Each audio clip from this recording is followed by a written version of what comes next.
ಕ್ಷಮಿಸ್ಬೇಕು ಅಂತ ಆಸೆ ಇದ್ರೆ ನಂದ ಚಿಕ್ಕಪ್ಪ ಎಲ್ಲಿದ್ದಾರೆ ಅಂತ ನೀನ್ ನನಗೆ ಹೇಳಲೇಬೇಕು.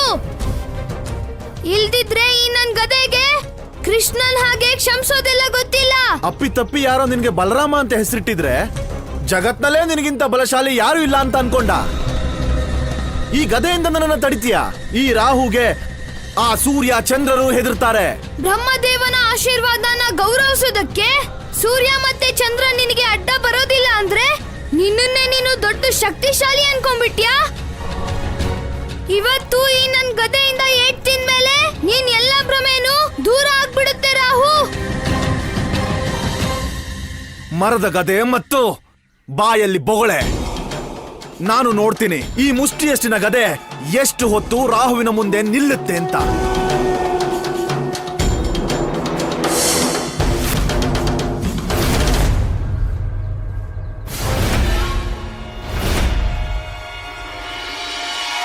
ರಾಹು, ಇನ್ನೊಂದ್ಸಲ ಯೋಚಿಸು. ಹೀಗಾದ್ರೆ ಕಷ್ಟ. ಅಣ್ಣನ ಹತ್ರ ಏಟ್ತಿನ್ಮೇಲೆ ನಿಂಗೆ ಯೋಚಿಸಕ್ಕೂ ಆಗುತ್ತೋ ಇಲ್ವೋ?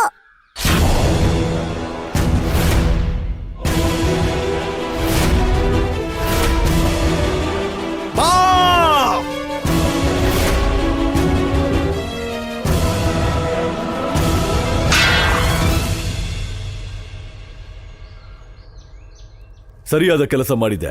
ನೀನು ನಿನ್ನ ಪ್ರತಿಮೆಯನ್ನೇ ಒಡೆದು ಬಿಟ್ಟೆ. ಈಗ ನೀನು ನಿನ್ನನ್ನು ಗುರುತಿಸಬಹುದು. ನಾನು ಈ ಪ್ರತಿಮೆಯನ್ನು ತುಂಡರಿಸಿದಂತೆಯೇ ನಿನ್ನನ್ನು ತುಂಡರಿಸುತ್ತೇನೆ.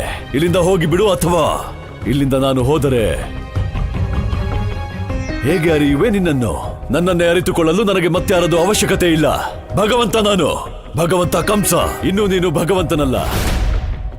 ಆಗಬಹುದು, ಸಾಧ್ಯತೆ ಇದೆ ನೀನು ಭಗವಂತ ಆಗಲು. ಅದಕ್ಕೆಂದೇ ನಾನು ಬಂದಿರುವೆ, ಸಾಧ್ಯತೆಯನ್ನು ಸತ್ಯವಾಗಿ ಬದಲಾಯಿಸಲು. ಯಾವ ಸತ್ಯದ ಮಾತಾಡುತ್ತಿರುವೆ ನೀನು? ನನ್ನಲ್ಲಂತಹ ಯಾವ ಸತ್ಯವಿದೆ ಅದರ ಬಗ್ಗೆ ಸ್ವತಃ ನಾನೇ ತಿಳಿದಿಲ್ಲವೇ? ನಿನ್ನ ಸತ್ಯ ಅರಿಯಬೇಕೆಂದಿದ್ದರೆ ಹೊರಡು ನನ್ನ ಜೊತೆ. ಇನ್ನು ಜೋರಾಗಿ ಅಣ್ಣ.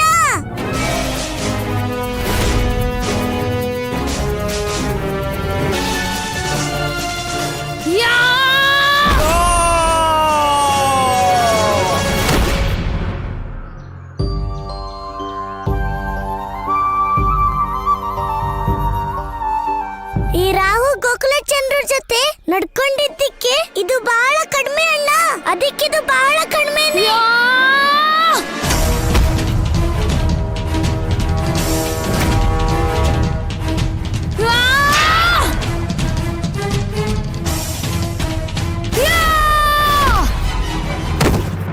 ರಾಹು, ಈಗಲೂ ಸಮಯ ಇದೆ. ನೀನ್ ಹೇಳ್ಬಿಡು, ನೀನು ನನ್ನ ಅಪ್ಪನ ಎಲ್ ಬಂಧಿಸಿದ್ಯಾ ಅಂತ.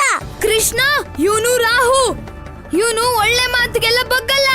ಇವನ ಹತ್ರ ನಿಜ ಬಾಯಿ ಬಿಡ್ಸಕ್ಕೆ ಒಂದೇ ದಾರಿ ಇರೋದು.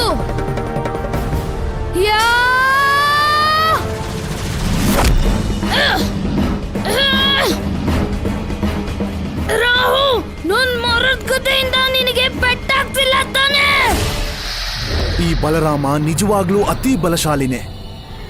ನಾನು ನನ್ನ ಅಸುರ ಬಲದ ಪ್ರಯೋಗ ಮಾಡದೇ ಇದ್ರೆ ಇವನನ್ನ ಎದುರಿಸೋದಕ್ಕಾಗೋದಿಲ್ಲ.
ರಾಹು, ಇದು ಅಧರ್ಮ, ಮೋಸದ ಯುದ್ಧ ಇದು. ನೀನು ಈ ಯುದ್ಧದಲ್ಲಿ ನಿನ್ನ ರಾಕ್ಷಸನ ಶಕ್ತಿನ ಪ್ರಯೋಗ ಮಾಡೋ ಹಾಗಿಲ್ಲ. ನನ್ನ ಕ್ಷಮಿಸ್ಬಿಡು ಕೃಷ್ಣ. ಯಾಕಂದ್ರೆ ನನಗೆ ನಿನ್ನ ಅಣ್ಣನ ಕೈಲಿ ಚೆನ್ನಾಗಿ ಏಟ್ ತಿಂದು ಏನು ಯೋಚಿಸೋದಕ್ಕಾಗ್ತಿಲ್ಲ.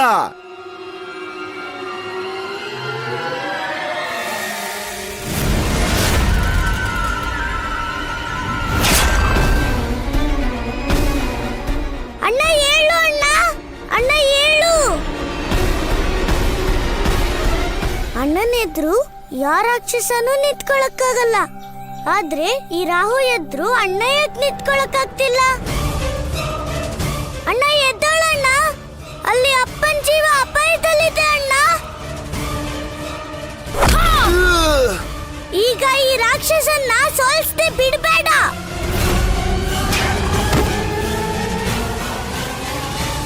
ನಾರಾಯಣ ನಾರಾಯಣ.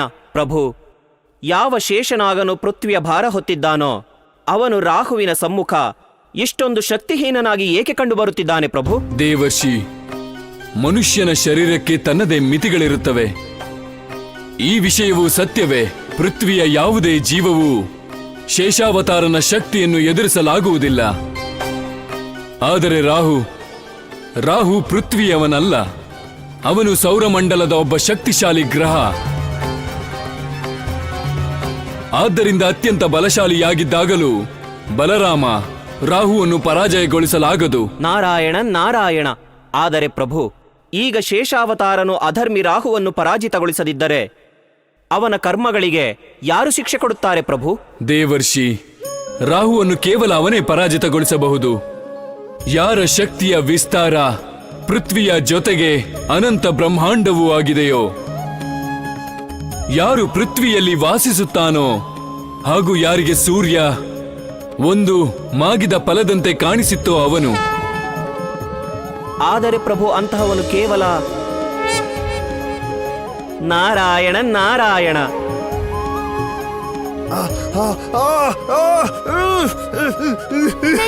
ಯುದ್ಧ ಮಾಡ್ತೀಯ ರಾಹು, ನನ್ ಜೊತೆ ಯುದ್ಧ ಮಾಡ್ತೀಯಾ? ಅಮ್ಮ ಹೇಳ್ತಾಳೆ ಅಧರ್ಮ ಧರ್ಮಕ್ಕಿಂತ ಜಾಸ್ತಿ ಶಕ್ತಿಶಾಲಿ ಆಗಿರಲ್ಲ ಅಂತ. ರಾಹುಲ್ನ ಸೋಲ್ಸೋದಿಕ್ಕೆ ಯಾವ ದಾರಿನೂ ಸಿಗ್ತಾ ಇಲ್ವಲ್ಲ? ಕೃಷ್ಣ,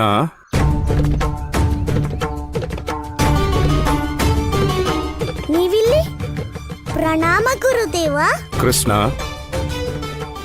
ರಾಹುವನ್ನು ಸೋಲಿಸಲು ಒಂದೇ ಮಾರ್ಗವಿದೆ. ಈ ಪೃಥ್ವಿಯಲ್ಲಿ ಕೇವಲ ಒಂದೇ ಮಹಾಶಕ್ತಿ ಇದೆ. ಅಧರ್ಮಿ ರಾಹುವಿಗೆ ಆ ಶಕ್ತಿಯೇ ತಕ್ಕ ಶಿಕ್ಷೆ ಕೊಡಬಹುದು.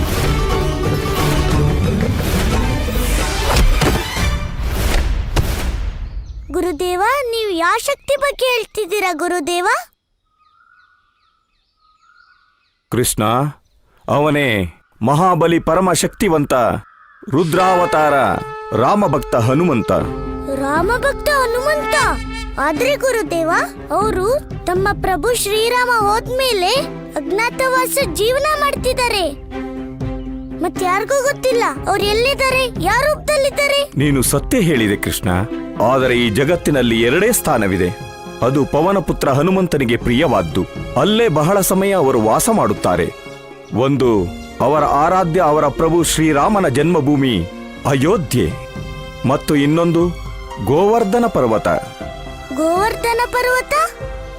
ಗುರುದೇವ, ನೀವಿದೇನ್ ಹೇಳ್ತಿದ್ದೀರಾ? ಹೌದು ಕೃಷ್ಣ, ಈ ಪರಮ ಸತ್ಯವನ್ನು ಕಡಿಮೆ ಜನ ತಿಳಿದಿದ್ದಾರೆ.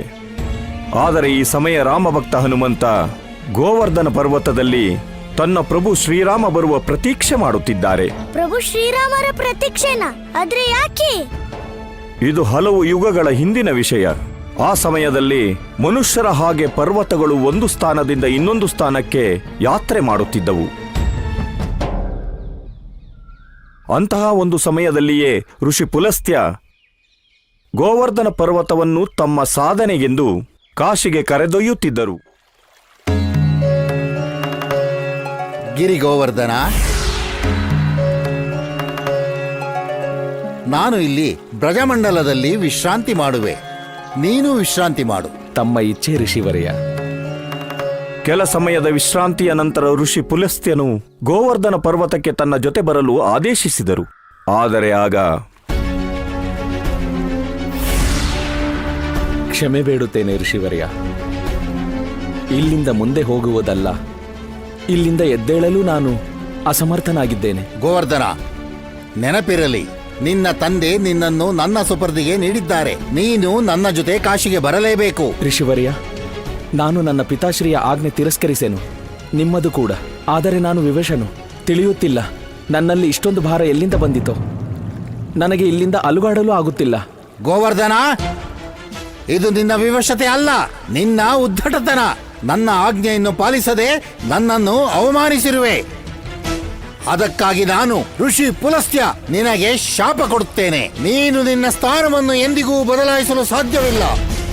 ಈ ವೃಜಮಂಡಲದ ಭೂಮಿ ನಿನ್ನ ಸಮಾಧಿಯಾಗಿ ಉಳಿಯುತ್ತದೆ ಗೋವರ್ಧನ. ಇಲ್ಲ ಋಷಿವರ್ಯ, ಇಲ್ಲ. ನಿಜ ತಿಳ್ಕೊಳ್ತೇನೆ. ಇಷ್ಟೊಂದು ಕಠಿಣ ಶಾಪನ ಅವರು ತಮ್ಮ ಜಾಗದಿಂದ ಯಾಕೆ ಹೇಳಕ್ಕಾಗ್ತಿರ್ಲಿಲ್ಲ ಗುರುದೇವ? ಏಕೆಂದರೆ ಗೋವರ್ಧನ ಪರ್ವತದ ಮೇಲೆ ಯಾರೋ ವಿಶ್ರಾಂತಿ ಮಾಡುತ್ತಿದ್ದರು. ಯಾರು ಗುರುದೇವ, ಯಾರು?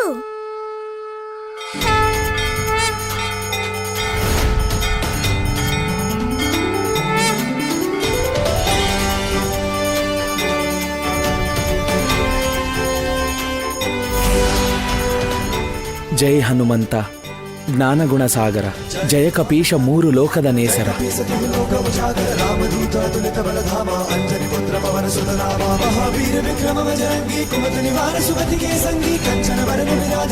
ಜೈ ಶ್ರೀರಾಮ. ಹೇ ರಾಮ ಭಕ್ತ ಹನುಮಂತ, ನಾನು ಗೋವರ್ಧನ ಪರ್ವತ ನಿಮಗೆ ನಮಿಸುತ್ತೇನೆ. ಹೇ ಗೋವರ್ಧನ, ನಿನ್ನ ಪರ್ವತದ ಸುಂದರತೆಯನ್ನು ನೋಡುತ್ತಾ ನನಗೆ ವಿಶ್ರಾಂತಿ ಮಾಡದಿರಲು ಮನಸ್ಸಾಗಲಿಲ್ಲ. ನಾನು ನಿಮಗೆ ಕೃತಜ್ಞನು. ಆದರೆ ನಿಮ್ಮ ಕಣ್ಣಲ್ಲಿ ನೀರೇಕೆ? ಹೇ ಬಜರಂಗಬಲಿ, ಇದು ನನ್ನ ಪರಮ ಸೌಭಾಗ್ಯವೇ. ನೀವು ಸ್ವತಃ ನನ್ನ ಪರ್ವತ ಶಿಲೆ ಮೇಲೆ ವಿಶ್ರಮಿಸಿದ್ದು. ಆದರೆ ನಿಮ್ಮ ಭಾರದ ಕಾರಣ ನಾನು ನನ್ನ ಸ್ಥಾನದಿಂದ ಮುಂದೆ ಹೋಗಲಾಗಲಿಲ್ಲ. ಮತ್ತು ಋಷಿ ಪುಲಸ್ತ್ಯರಿಂದ ನನಗೆ ನನ್ನ ಆಜ್ಞೆಯನ್ನು ಪಾಲಿಸದೆ ನನ್ನನ್ನು ಅವಮಾನಿಸಿರುವೆ. ಅದಕ್ಕಾಗಿ ನಾನು ಋಷಿ ಪುಲಸ್ತ್ಯ ನಿನಗೆ ಶಾಪ ಕೊಡುತ್ತೇನೆ. ನೀನು ನಿನ್ನ ಸ್ಥಾನವನ್ನು ಎಂದಿಗೂ ಬದಲಾಯಿಸಲು ಸಾಧ್ಯವಿಲ್ಲ. ಈ ವೃಜಮಂಡಲದ ಭೂಮಿ ನಿನ್ನ ಸಮಾಧಿಯಾಗಿ ಉಳಿಯುತ್ತದೆ ಗೋವರ್ಧನ. ಹೇ ಗೋವರ್ಧನ, ನನಗೆ ಬಹಳ ದುಃಖವಾಯಿತು. ನಿಮಗೆ ಅಕಾರಣವಾಗಿ ಶಾಪವು ಸಿಕ್ಕಂತೆ ಆಯಿತಲ್ಲ. ನಾನು ಋಷಿ ಪುಲಸ್ತ್ಯರ ಶಾಪವು ಫಲಿಸದಂತೆ ಮಾಡಲಾಗುವುದಿಲ್ಲ. ಆದರೆ ನಾನು ನಿಮಗೆ ವಚನ ನೀಡುತ್ತೇನೆ. ನನ್ನ ಪ್ರಭುವಿನ ಸೇವೆ ಮಾಡಿದ ಆನಂತರ ನಾನು ನಿಮ್ಮ ಪರ್ವತದಲ್ಲಿಯೇ ಬಂದು ನೆಲೆಸುತ್ತೇನೆ. ಹೇ ಗೋವರ್ಧನ, ನನ್ನ ಕಾರಣ ನಿಮಗೆ ಋಷಿ ಸಾಂಗತ್ಯದಿಂದ ವಿಮುಖನಾಗಬೇಕಾಯಿತು. ನಾನು ನಿಮಗೆ ಇನ್ನೂ ಒಂದು ವಚನ ನೀಡುತ್ತೇನೆ. ಎಲ್ಲ ಋಷಿಗಳ ಆರಾಧ್ಯ ನನ್ನ ಪ್ರಭು ಶ್ರೀರಾಮ ಎಂದು ದ್ವಾಪರದಲ್ಲಿ ಮತ್ತೆ ಅವತರಿಸುವರೋ ಆಗ ನಿಮ್ಮ ಪರ್ವತದ ಸಾನ್ನಿಧ್ಯದಲ್ಲೇ ತಮ್ಮ ಲೀಲೆ ತೋರುತ್ತಾರೆ. ಜೈ ಶ್ರೀರಾಮ. ಕೃಷ್ಣ, ಗೋವರ್ಧನ ಪರ್ವತಕ್ಕೆ ಕೊಟ್ಟ ತನ್ನ ವಚನದಿಂದಾಗಿ ರುದ್ರಾವತಾರ ಹನುಮಂತ ತಮ್ಮ ಆರಾಧ್ಯ ತಮ್ಮ ಪ್ರಭು ಶ್ರೀರಾಮ ಹೊರಟ ನಂತರವೂ ಗೋವರ್ಧನ ಪರ್ವತದಲ್ಲಿ ಗುಪ್ತ ರೂಪದಲ್ಲಿ ವಾಸಿಸುತ್ತಿದ್ದಾರೆ. ಆದರೆ ಏನು ಗುರುದೇವ?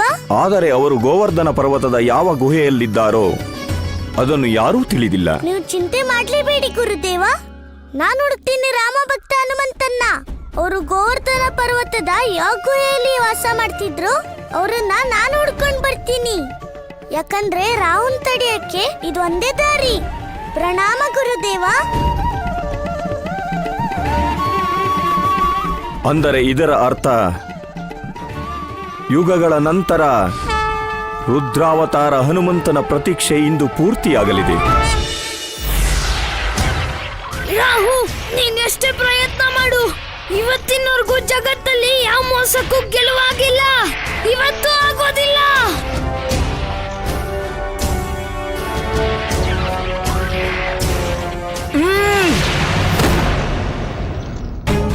ಪ್ರಭು, ಬಲರಾಮ ರಾಹುವಿನ ಬಲವನ್ನು ಹೆಚ್ಚು ಹೊತ್ತು ತಡೆಯಲಾರ.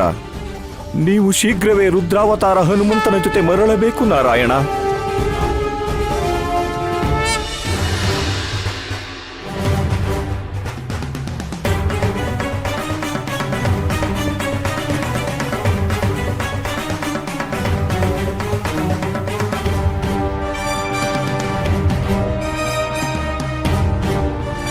ಅದೆಲ್ಲಿಗೆ ಕರೆದೊಯ್ಯುತ್ತಿರುವೆ ನನ್ನನ್ನು?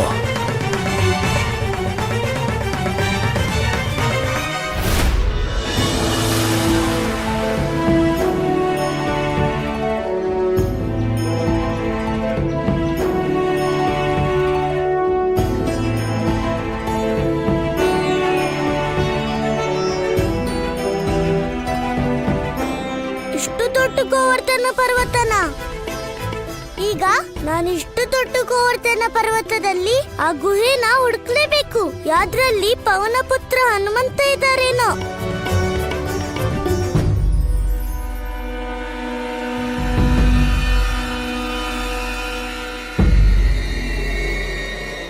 ನಾನು ಭಗವಂತ ಕಂಸ, ಭಯಭೀತನಾಗುವ ಅವಶ್ಯಕತೆ ಇಲ್ಲ. ಹೇಳೀಗ ಎಲ್ಲಿಗೆ ಕರೆದೊಯ್ಯುತ್ತಿರುವೆ ನನ್ನನ್ನು? ನಿನಗೆ ಇಷ್ಟೊಂದು ಧೈರ್ಯವೇ ಹೀಗೆ ಭಗವಂತ ಕಂಸನ ಎದುರು ಮೌನವಾಗಿರಲು? ಕೆಲ ಪ್ರಶ್ನೆಗಳ ಉತ್ತರ ಮೌನದಲ್ಲೇ ಅಡಗಿರುತ್ತದೆ. ಧೈರ್ಯದಿಂದಿರು ಕಂಸ, ನಿನಗೆ ನಿನ್ನ ಪ್ರಶ್ನೆಗೆ ಉತ್ತರ ಖಂಡಿತ ಸಿಗಲಿದೆ. ಆದರೆ ಉಚಿತ ಸಮಯ ಮತ್ತು ನಿಶ್ಚಿತ ಸ್ಥಾನ ತಲುಪಿದ ನಂತರ.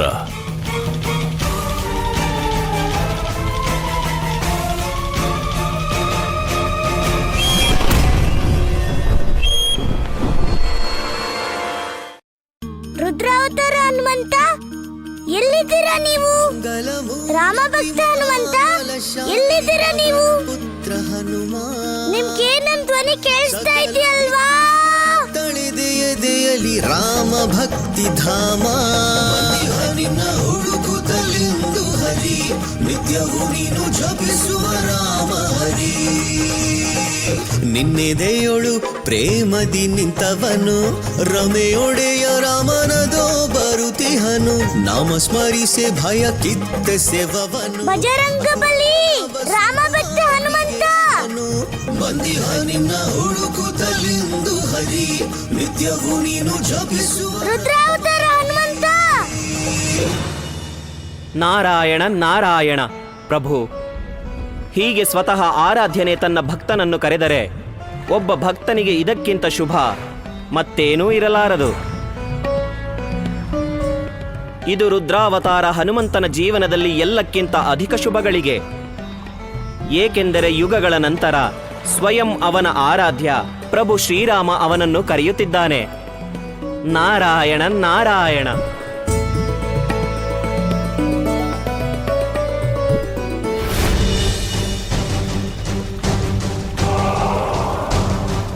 ಇದೆಲ್ಲಿಗೆ ಕರೆತಂದೆ ನನ್ನನ್ನು? ಈಗ ಭಗವಂತ ಕಂಸನಿಗೆ ಭಯವಾಗುತ್ತಿದೆಯೇ? ಯಾರಿಗೆ ಪೂರ್ತಿ ಜಗತ್ತೇ ಹೆದರುವುದೋ ಅವನಿಗೆಂತ ಭಯ. ಮತ್ತೆ ಬಾ ನನ್ನ ಜೊತೆ. ನಿಯತಿ ನಿನ್ನ ಪ್ರತೀಕ್ಷೆ ಮಾಡುತ್ತಲಿದೆ.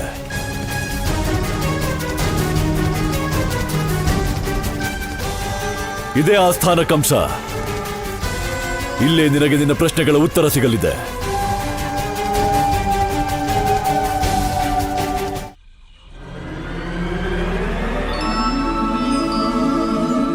ಇಷ್ಟೊಂದು ಗುಹೆ ಇದೆಯಲ್ಲ. ನಾನು ಇಷ್ಟೊಂದು ಹತ್ರದಲ್ಲಿದ್ರು ಗೋವರ್ಧನ ಪರ್ವತನ ಇಷ್ಟೊಂದು ಕಡಿಮೆ ತಿಳ್ಕೊಂಡಿದ್ನ. ಆದ್ರೆ ಈಗ ಏನಾದ್ರೂ ಮಾಡಿ ರಾಮ ಭಕ್ತ ಹನುಮಂತನ ಹುಡುಕ್ಲೇಬೇಕು. ಅದಕ್ಕೋಸ್ಕರ ನಾನು ಗೋವರ್ಧನ ಪರ್ವತದ ಒಂದೊಂದು ಗುಹೆ ಬೇಕಾದ್ರೂ ಹುಡುಕ್ತೀನಿ.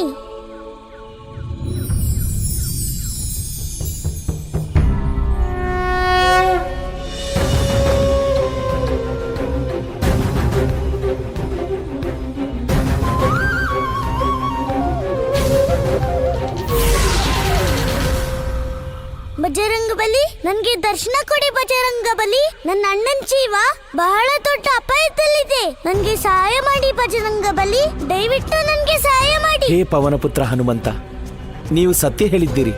ಸಜ್ಜನರೊಂದಿಗೆ ಗೆಳೆತನವು ಅಲ್ಪವಾದರೂ ಸರಿ ನಮ್ಮ ಜೀವನದ ಎಷ್ಟೋ ಪಾಪಗಳು ಮನ್ನಿಸಲ್ಪಡುತ್ತವೆ. ಹೇ ಪ್ರಭು, ನಿಮ್ಮ ಸಾಂಗತ್ಯ ಪಡೆದು ನನ್ನ ಎಲ್ಲ ಅಪರಾಧಗಳು ದೂರವಾದವು. ನನ್ನ ಜೀವನವು ಧನ್ಯವಾಯಿತು ಪ್ರಭು, ನನ್ನ ಜೀವನ ಧನ್ಯವಾಯಿತು. ಎಲ್ಲಿದ್ದೀರಾ ಸಂಕಟ ಮೋಚನ? ನೀವ್ ಎಲ್ಲಿದ್ದೀರಾ?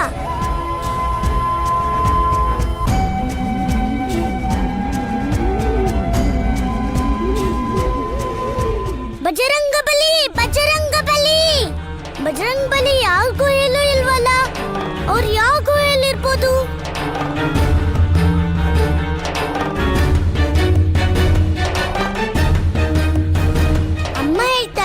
ಹನುಮಂತನ್ಗೆ ಹಣ್ಣಂದ್ರೆ ತುಂಬಾ ಪ್ರೀತಿ. ಯಾವಾಗ ಅವರು ದೇವಿ ಸೀತೆಯನ್ನ ನೋಡಕ್ ಹೋಗಿದ್ರು ಆಗ್ಲೂ ಅವರು ಮರದ ಮೇಲೆನೆ ಬಚ್ಚಿಟ್ಕೊಂಡಿದ್ರು. ಇಲ್ಲ, ಆತರ ಏನಿಲ್ಲ, ಇದೇ ಮರದ ಮೇಲೆ ಬಚ್ಚಿಟ್ಕೊಂಡ್ ಕೂತಿದ್ರೆ. ಬಜರಂಗ ಬಲಿ, ಬಜರಂಗ ಬಲಿ. ಗುರುದೇವ ನಿಜಾನೇ ಹೇಳಿದ್ರು, ಬಜರಂಗ ಬಲಿನ ಹುಡ್ಕೋದು ಸುಲಭ ಅಲ್ಲ ಅಂತ. ಆದ್ರೆ ಇಲ್ಲಿ ಸಂಕಟ ವಿಮೋಚನ ಹನುಮಂತ ಸಿಗ್ತಾನೆ ಇಲ್ವಲ್ಲ, ಮತ್ತಲ್ಲಿ ಅಣ್ಣನ್ ಜೀವ ಅಪಾಯದಲ್ಲಿದೆ. ಏನಾಯ್ತು ಬಲರಾಮ, ದಣಿವಾಗ್ತಾ ಇದ್ಯಾ? ಇಲ್ಲ ನಿನ್ ಬಲ ಎಲ್ಲ ಮುಗ್ದು ಹೋಯ್ತಾ? ಬಲ ಒಂದೇ ಅಲ್ಲ, ಜೊತೆಗೆ ಈಗ ನಾನು ನನ್ ಬುದ್ಧಿನೂ ಉಪಯೋಗಿಸ್ಬೇಕು. ಆಗ್ಲೇ ನಾನು ಇವನ್ನ ತಡೆಯೋಕ್ಕಾಗೋದು.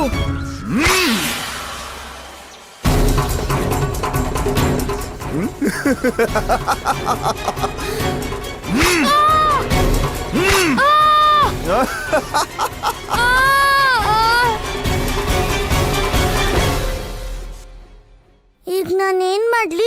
ಹೇಗ್ ಬಜರಂಗ್ ಬಲಿನ ಪತ್ತೆ ಹಚ್ಚೋದು? ಅಮ್ಮ ಹೇಳ್ತಾಳೆ, ಸಮಸ್ಯೆಗೆ ಪರಿಹಾರ ಚಿಂತೆಯಿಂದಲ್ಲ, ಬದಲಾಗಿ ಯೋಚಿಸೋದ್ರಿಂದ ಸಿಗುತ್ತೆ. ಅದಕ್ಕೆ ನಾನೀಗ ಧ್ಯಾನ ಮಾಡ್ಬೇಕಷ್ಟೇ.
ಈ ಮಾಯಾವಿಯಲ್ಲಿ ಹೋಗಿಬಿಟ್ಟ.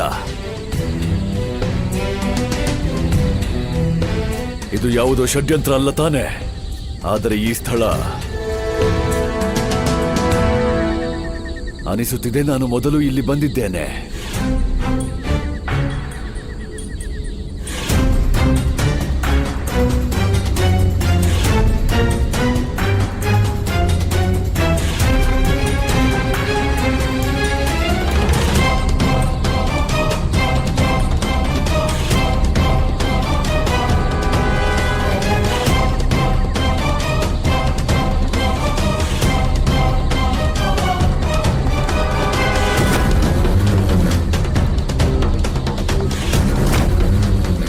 ಇದಂತೂ ಆ ಕಾಲನೇಮಿಯ ಪ್ರತಿಮೆ.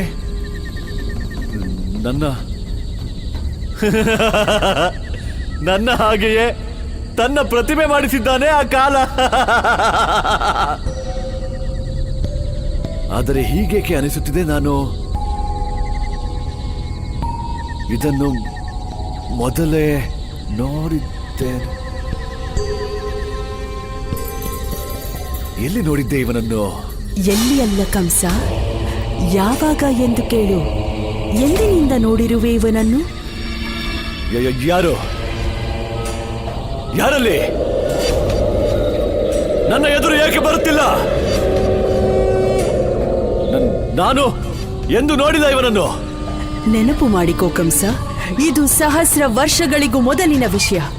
ಆಗ ನೀನು ಕಂಸನಾಗಿರಲಿಲ್ಲ, ಆದರೆ ನೀನಾಗಿದ್ದೆ. ನೆನಪು ಮಾಡಿಕೋ ಕಂಸ, ಗುರುತಿಸು ನಿನ್ನನ್ನು.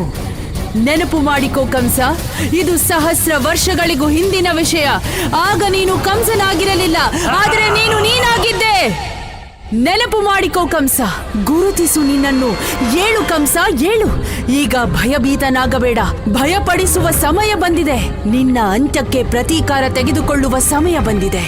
ಅಂತ್ಯ? ಪ್ರತೀಕಾರ? ಯಾರು ನೀನು?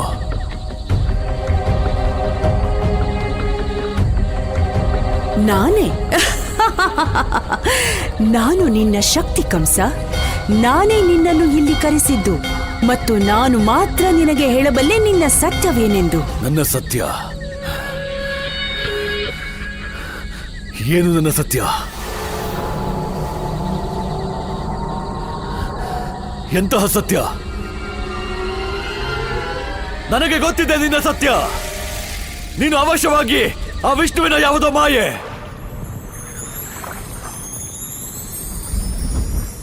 ಅದಕ್ಕೆ ಎದುರು ಬರುತ್ತಿಲ್ಲ.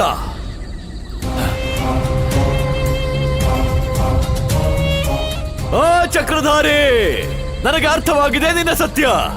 ಆ ಕಾಲನೇಮಿ, ಸ್ತ್ರೀಯ ಧ್ವನಿ ಎಲ್ಲವೂ ನಿನ್ನ ಮಾಯೆಯಷ್ಟೇ. ನೀನು ಬಯಸುವೆ ನನ್ನನ್ನು ಭಯಪಡಿಸಲು, ನಿನ್ನ ದಾಸನಾಗಿ ಮಾಡಲು. ಆದರೆ ನೀನು ಮರೆತೆಯ ನಾನು ಯಾರೆಂದು. ಭಗವಂತ ಕಂಸ. ಒಂದು ದಿನ ನಾನಲ್ಲ, ನೀನು ಬರುವೆ ನನ್ನ ದಾಸನಾಗಿ.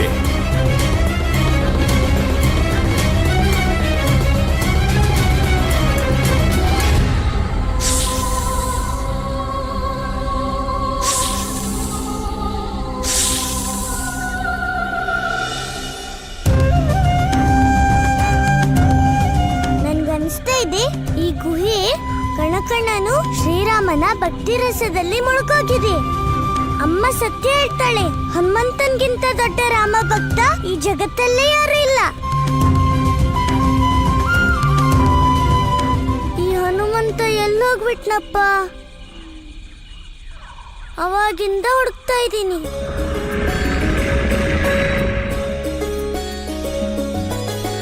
ಹನುಮನ ನೋಡಿದ ಹರುಷದಿ ಹರಿಯು ಒಡೆಯನು ಕಂಗಳೆದುರು ಬಂದಿರಲು ಧನ್ಯನಾದ ಪವನಜನು ಕ್ಷಣದೊಳು ಯುಗದ ನಿರೀಕ್ಷೆಯು ಸಲಿಸಲು ದೇವ ರಾಮನಾಗಿ ತುಂಬಿರಲು ನಯನವ ದರುಶನವಿತ್ತನು ಕರುಣ ನಿಧಾನ ನನ್ನ ಪ್ರಭು ಶ್ರೀರಾಮ ನೀವೇ. ನಮನ ದರುಶನವಿತ್ತನು ಕರುಣ ಹನುಮಂತ ಪುಳಕಿಸಿ ಪವನಜ ಗೈದನು ನಮನ. ನನ್ನೆಲ್ಲ ಇಚ್ಛೆಗಳು ಎಂದು ಪೂರ್ಣಗೊಂಡವು ಶ್ರೀರಾಮ. ನಾನು ತ್ರೇತಾಯುಗದಿಂದ ನಿಮ್ಮ ಪ್ರತೀಕ್ಷೆ ಮಾಡುತ್ತಿದ್ದೆ. ನಾನು ಧನ್ಯನಾದೆನು. ನನಗೆ ನನ್ನ ಶ್ರೀರಾಮ ಸಿಕ್ಕಿದರು. ಹೇ ಪವನ ಪುತ್ರ, ನನ್ಗೆ ನಿಮ್ ಸಹಾಯದ ಅವಶ್ಯಕತೆ ಇದೆ. ನೀವು ನನ್ಗೆ ಸಹಾಯ ಮಾಡ್ತೀರಲ್ವಾ ಸಂಕಟ ಮೋಚನ? ಪ್ರಭು, ನನ್ನ ಜನ್ಮವಾಗಿದ್ದೇ ನಿಮ್ಮ ಸೇವೆಗಾಗಿ. ನಾನು ಖಂಡಿತ ನಿಮ್ಮ ಸೇವೆ ಮಾಡುವೆ ಪ್ರಭು. ಬಜರಂಗ್ ಬಲಿ, ನೀವಿದೇನ್ ಹೇಳ್ತಿದ್ದೀರಾ? ನಾನು ಕೃಷ್ಣ, ನಿಮ್ ಪ್ರಭು ಅಲ್ಲ. ನೀವು ಬೇಕಾದ್ರೆ ನನ್ನ ನಿಮ್ಮ ಗೆಳೆಯ ಅಂತ ಕರೀರಿ. ಯಾಕಂದ್ರೆ ಬ್ರಜಮಂಡಲದ ಎಲ್ಲ ಗೊಲ್ಲ ಬಾಲಕರು ನನ್ನ ಅವ್ರ ಗೆಳೆಯ ಅಂತ ಹೇಳ್ತಾರೆ. ಪ್ರಭು, ಇದು ನಿಮ್ಮ ಮಹಿಮೆಯೇ ಆಗಿದೆ. ನೀವು ನಿಮ್ಮ ಭಕ್ತರಿಗೂ ನಿಮ್ಮ ಗೆಳೆಯನ ಸ್ಥಾನವನ್ನೇ ನೀಡುವಿರಿ.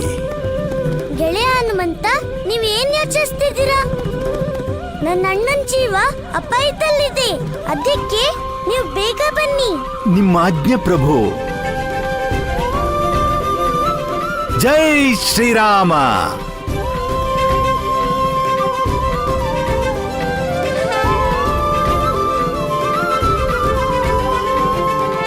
ನೀನ್ ಎಲ್ಲೇ ಅಡಗಿರು ಬಲರಾಮ, ಆದ್ರೆ ನಾನ್ ನಿನ್ನ ಬಿಡೋದಿಲ್ಲ. ನಾನ್ ನಿನ್ನ ಹುಡುಕ್ತೀನಿ. ನಾನು ಬಚ್ಚಿಟ್ಕೊಂಡಿಲ್ಲ ರಾಹು. ನಾನು ಸರಿಯಾದ ಸಮಯಕ್ಕೆ ಕಾಯ್ತಿದ್ದೀನಿ. ಸ್ವಲ್ಪ ಮುಂದೆ ರಾಹು, ಇನ್ನೊಂದ್ ಸ್ವಲ್ಪ ಮುಂದೆ ಬಾ.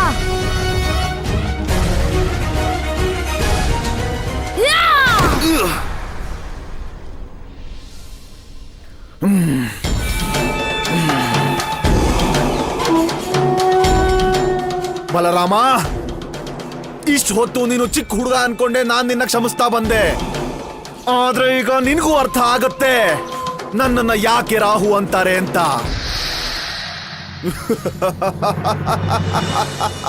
ಬಲರಾಮ,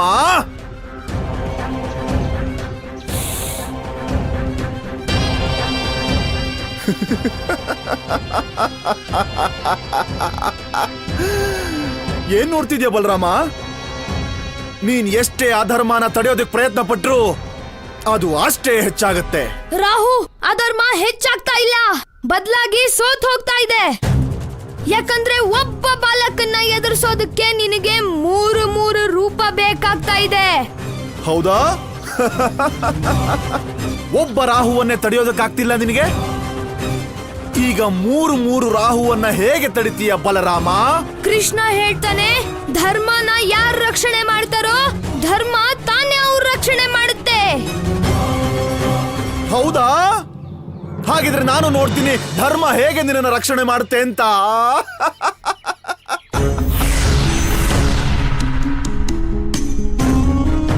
ಓಂ ಭ್ರೀಂ ಭ್ರೀಂ ರಾಹುವೇ ನಮಃ.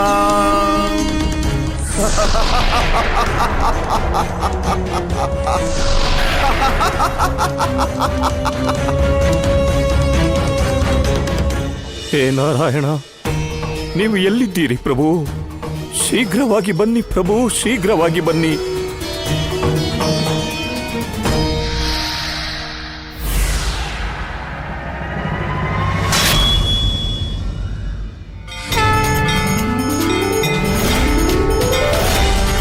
ಹನುಮಂತ, ನೀನು?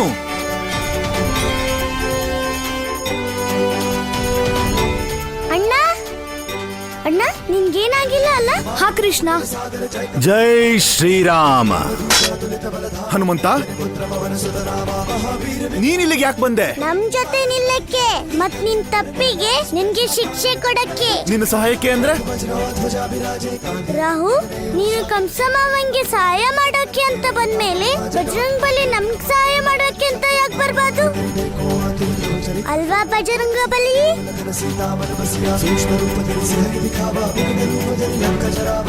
ಪ್ರಭು, ಇಂದು ನಿಮ್ಮ ಕೃಪೆಯಿಂದ ರುದ್ರಾವತಾರ ಹನುಮಂತನ ದರ್ಶನವೂ ಆಯಿತು. ನನ್ನ ಪ್ರತಿಯೊಂದು ಜನ್ಮದ ಪುಣ್ಯದ ಫಲವು ಈ ಜನ್ಮದಲ್ಲೇ ಪ್ರಾಪ್ತವಾಯಿತು ಎಂದು ನನಗೆ ಅನಿಸುತ್ತಿದೆ ಪ್ರಭು. ರಾಹು, ನಿನ್ಗೇನಾದ್ರೂ ಭಯ ಆಗ್ತಿದ್ರೆ ನೀನು ಇಲ್ಲಿಂದ ಹೋಗ್ಬೋದು. ನಾವು ನಿನ್ನನ್ನು ತಡೆಯೋದಿಲ್ಲ. ಆದ್ರೆ ಅದಕ್ಕೂ ಮೊದ್ಲು ನೀನ್ ನನ್ಗೊಂದ್ ವಿಷಯ ಹೇಳು. ನನ್ನ ಅಪ್ಪ ಎಲ್ಲಿದ್ದಾರೆ ಅಂತ. ಇಲ್ದಿದ್ರೆ? ಇಲ್ಲ ಅಂದ್ರೆ ಏನ್ ಮಾಡ್ತೀಯಾ? ಇಲ್ಲದಿದ್ದರೆ ರಾಹು, ನೀನು ಜಗತ್ತಿಗೆ ನಿನ್ನದೇ ಗುರುತು ಹೇಳಲು ಯೋಗ್ಯನಾಗಿರಲಾರೆ. ಹನುಮಂತ, ನಾನು ರಾಹು. ನಾನು ಯಾರಿಗೂ ಹೆದರೋದಿಲ್ಲ. ಹಾಗಿದ್ದರೆ ತ್ರೇತಾಯುಗದಲ್ಲಿ ನನ್ನ ಕೈಗಳಿಂದ ತಿಂದ ಏಟುಗಳನ್ನ ನೀನು ಮರೆತಿರುವೆ. ಹನುಮಂತ, ನೀನು ಪದೇ ಪದೇ ನನ್ನ ದಾರಿಗೆ ಅಡ್ಡ ಯಾಕೆ ಬರ್ತಿದ್ಯಾ? ರಾಹು, ಅದನ್ನೇ ನಾನು ನಿನ್ನಲ್ಲಿ ಕೇಳುತ್ತಿದ್ದೇನೆ. ಏಕೆ ಪದೇ ಪದೇ ನೀನು ಅಧರ್ಮದ ಮಾರ್ಗದಲ್ಲಿ ಸಾಗುವುದು? ನೀನ್ ಯಾರು ನನಗೆ ನನ್ನ ದಾರಿಯನ್ನ ತೋರ್ಸೋದಕ್ಕೆ? ನನಗೇನ್ ಸರಿ ಅನ್ಸುತ್ತೋ ಅದನ್ನೇ ನಾನು ಮಾಡ್ತಿರೋದು. ಸರಿ, ನಿನಗೇನು ಸಿಗಬೇಕೋ ಅದು ಸಿಕ್ಕೇ ಸಿಗುತ್ತದೆ. ಅಂದರೆ ಶಿಕ್ಷೆ. ಹನುಮಂತ, ನನಗೆ ನಿನ್ನ ಜೊತೆ ಯಾವ ಶತ್ರುತ್ವನೂ ಇಲ್ಲ. ಆದ್ರೆ ನಾನು ಇವತ್ತು ನಿನಗೆ ನನ್ನ ಶಕ್ತಿ ಏನು ಅಂತ ತೋರಿಸ್ತೀನಿ.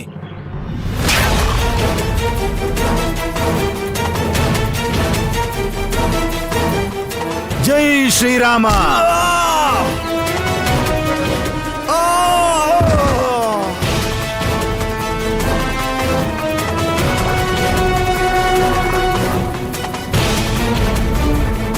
ಜೈ ಶ್ರೀರಾಮ. ಅಮ್ಮ ನಿಜನೇ ಹೇಳ್ತಾಳೆ. ಮಾಡಿದ್ದುಣ್ಣು ಮಾರಾಯ. ನಡಿಯಣ್ಣ. ನಾರಾಯಣ ನಾರಾಯಣ. ಪ್ರಭು, ಇಂದು ನಿರ್ಬಲರಿಗೆ ದುಃಖ ನೀಡುವ ರಾಹುವಿನ ಯುದ್ಧವು ಮಹಾಬಲಿ ಹನುಮಂತನೊಂದಿಗೆ. ಇಂದು ಸತ್ಯವಾಗಿಯೂ ರಾಹುವಿಗೆ ಭಾಸವಾಗುವುದು ತನ್ನ ನಿಜವಾದ ಶಕ್ತಿಯೇನೆಂಬುದು. ಅವನಿಗೆ ಅರ್ಥವಾಗುವುದು ತನಗೆ ಈ ಬ್ರಹ್ಮಾಂಡದಲ್ಲಿ ಇರುವ ಸ್ಥಾನವೇನೆಂದು. ಪ್ರಭು, ದೇವರ್ಷಿ, ಕೇವಲ ರಾಹುವಿಗಷ್ಟೇ ಅಲ್ಲ, ಜೊತೆಗೆ ಸಂಪೂರ್ಣ ಜಗತ್ತು ಇದರಿಂದ ಅರಿತುಕೊಳ್ಳಬೇಕು. ನಾವು ನಮ್ಮ ಬಲ ಮತ್ತು ಶಕ್ತಿಯ ಬಗ್ಗೆ ಅಹಂಕಾರ ಪಡಬಾರದು ಮತ್ತು ಅದರ ದುರುಪಯೋಗ ಸಲ್ಲದು. ಏಕೆಂದರೆ ರಾಹುವಿನ ಹಾಗೆಯೇ ಯಾರಾದರೂ ತಮ್ಮ ಬಲ ಮತ್ತು ಬುದ್ಧಿಯ ಅನುಚಿತ ಪ್ರಯೋಗ ಮಾಡಿದರೆ ಅವರಿಗೆ ಅದಕ್ಕೆ ಸರಿಯಾದ ಪ್ರತ್ಯುತ್ತರ ಅವಶ್ಯ ಸಿಗುವುದು. ಸತ್ಯವಚನ ಪ್ರಭು, ಸತ್ಯವಚನ. ಭಗವಂತ,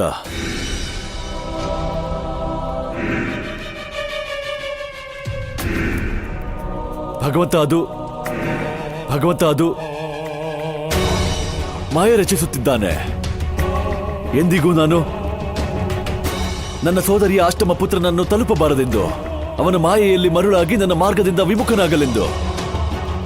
ಆ ಸ್ತ್ರೀಯ ಸ್ವರ, ನನ್ನ ಪ್ರತಿರೂಪ, ಕಾಲನೇಮಿ ಎಲ್ಲವೂ ನನ್ನನ್ನು ತಡೆಯಲೆಂದು ವಿಷ್ಣು ರಚಿಸಿದ ಮಾಯೆ.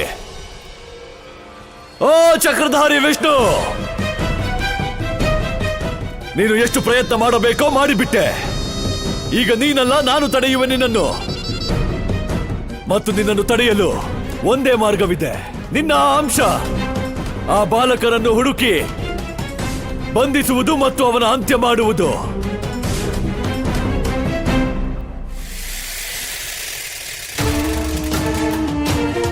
ಆದರೆ ಭಗವಂತ, ಆ ಬಾಲಕ ನನ್ನ ಹಿಡಿತಕ್ಕೆ ಸಿಗುತ್ತಿಲ್ಲ. ಹೇಗೆ ಬಂಧಿಸುವುದು ಚಕ್ರಧಾರಿಯ ಆ ಅಂಶವನ್ನು? ಎಲ್ಲಿ ಹುಡುಕಲಿ ದೇವಕಿಯ ಆ ಅಷ್ಟಮ ಪುತ್ರನನ್ನು?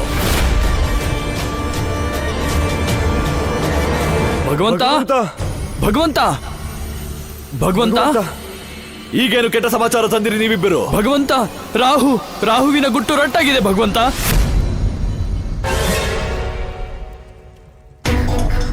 ಅವನು ಅಸಫಲನಾದನೆ. ದೇವಕಿಯ ಅಷ್ಟಮ ಪುತ್ರ ವಿಷ್ಣುವಿನ ಆ ಅಂಶವನ್ನು ಹುಡುಕದೆಯೇ? ಹಾ ಭಗವಂತ. ಗ್ರಹಗಳ ರಾಜ, ಅಕಾಲ ಮೃತ್ಯು ನೀಡುವವ, ಸ್ವತಃ ತನ್ನ ಗುಟ್ಟನ್ನೇ ಕಾಪಾಡಿಕೊಳ್ಳಲಿಲ್ಲವೇ? ಭಗವಂತ, ಈಗ ರಾಹು ನಂದನ ಗುಟ್ಟನ್ನು ಹೇಳ್ತಾನೆ.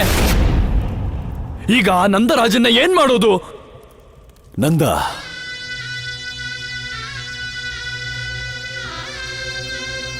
ಯಾವಾಗಲೇ ಗೋಕುಲದಲ್ಲಿ ಯಾವ ಸಮಸ್ಯೆಯಾದರೂ ವಿಷ್ಣುವಿನ ಆ ಅಂಶ ಯಾವುದೋ ಒಂದು ಪ್ರಕಾರವಾಗಿ ಗೋಕುಲವಾಸಿಗಳ ರಕ್ಷೆಯನ್ನು ಖಂಡಿತ ಮಾಡುತ್ತಾನೆ.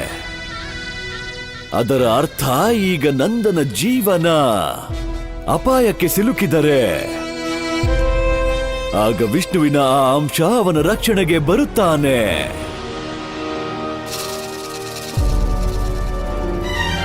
ಭಗವಂತ, ಅವನು ಸ್ವತಃ ಬರುತ್ತಾನೆ ನನ್ನ ಬಳಿ. ಅವನನ್ನು ಎಲ್ಲೂ ಹುಡುಕುವ ಅವಶ್ಯಕತೆ ಇಲ್ಲ.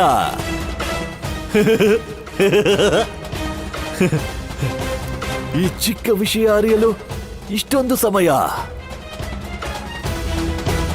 ಹೋಗಿ ನಂದನನ್ನು ಕರೆತನ್ನಿ. ಅಪ್ಪಣೆ. ಸರಿ ಭಗವಂತ.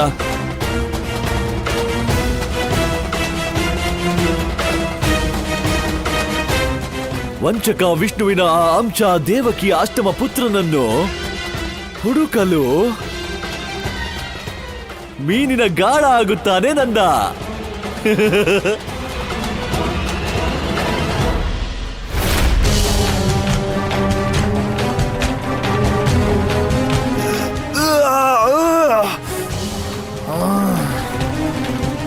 ಹನುಮಂತ, ಹನುಮಂತ, ನನಗೂ ನಿನಗೂ ಯಾವುದೇ ಶತ್ರುತ್ವ ಇಲ್ಲ. ರಾಹು ಜಾಗ್ರತೆ, ಮತ್ತೆ ಮಕ್ಕಳೇ ಬಿಟ್ಟು ಬಿಡಬೇಡ.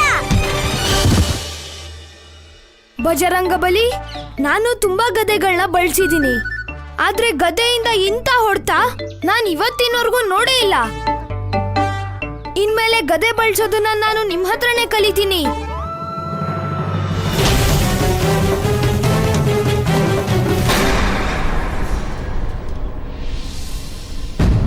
ನಾನಿದೆಲ್ಲಿ ಸಿಕ್ಕಾಕೊಂಡಿದ್ದೀನಿ. ನನಗೆ ಯುದ್ಧ ಮಾಡೋದಕ್ಕೂ ಆಗ್ತಿಲ್ಲ, ಓಡ್ ಹೋಗೋದಕ್ಕೂ ಆಗ್ತಿಲ್ಲ. ಈಗ ನಾನು ಉಳಿಬೇಕು ಅಂದ್ರೆ ಒಂದೇ ದಾರಿ, ಆಕಾಶ ಮಾರ್ಗ. ಬಜರಂಗಬಲಿ, ರಾಹು ಯಾಕೆ ಆಕಾಶದ ಕಡೆ ಹೋಗ್ತಿದ್ದಾನೆ? ಈಗ ನಾವು ಅವನ್ನ ತಡೆಯೋದೇಕೆ? ಪ್ರಭು, ಹನುಮಂತ ಇರುವಾಗ ನೀವು ಯಾವುದೇ ಪ್ರಕಾರದ ಚಿಂತೆ ಮಾಡುವ ಅವಶ್ಯಕತೆಯೇ ಇಲ್ಲ. ನೀವು ಆಜ್ಞೆ ನೀಡಿರಿ ಪ್ರಭು. ಜೈ ಶ್ರೀರಾಮ.